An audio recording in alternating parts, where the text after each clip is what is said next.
Hi there, I'm your artist in residence Mallory and welcome to the gallery. Today we're looking at Leonardo da Vinci's famous painting, the Mona Lisa and the Renaissance movement. Let's jump in.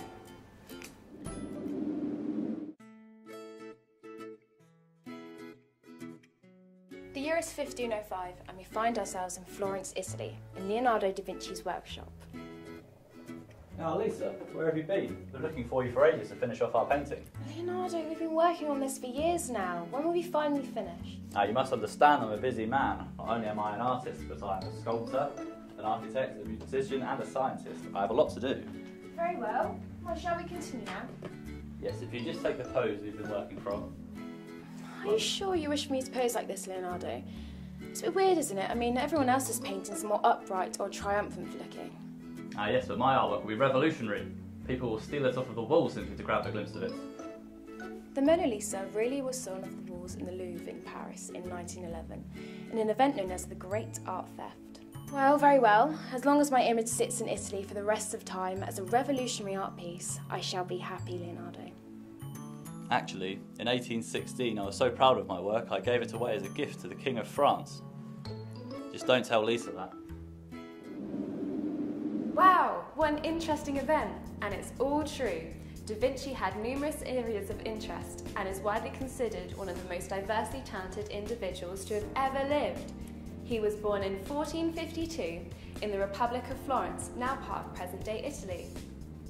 Da Vinci was also part of a time in art history known as the Renaissance. Occurring between the 14th and 17th century, the movement marked the transition from the Middle Ages to modernity and sparked advances in education, science, art, literature and music.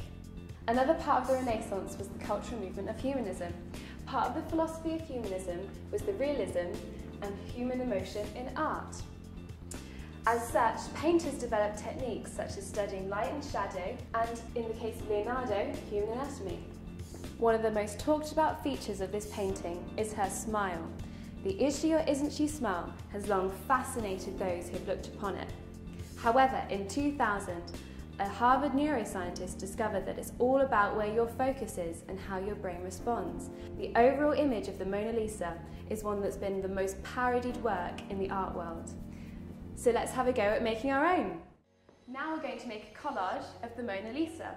We're going to use recycled materials such as newspapers, packaging, crisp packets, tissue paper and any materials you can find. You can even use such materials like leaves and twigs, anything that can be recycled. First of all, we're going to start off by drawing a basic outline of the painting so we know where we're going to put our materials. Now, this just has to be a rough outline. Don't worry about any detail. Now, let's start off with some newspaper. Don't worry about getting any of the colours right. Just use your creativity. And you can use PVA or, just like me, you can just use a simple glue stick. The fun thing with newspaper is that you can scrunch it up into certain patterns, just like the ruffles on her dress. And then stick that down like so. Now I'm going to use some black tissue paper. And now for the skin, we're going to use some more newspaper, but this time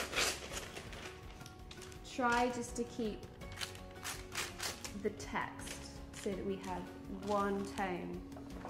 And for this, I'm going to use scissors, but make sure you have parental guidance if you're going to use scissors. For the hair, I'm going to use some brown paper rag.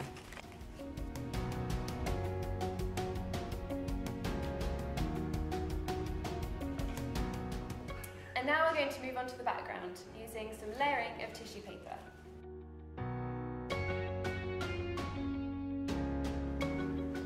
Here's my finished version. Thanks for watching, and make sure you send in your own pieces online with the hashtag #GalleryWithMallory. Thanks for watching.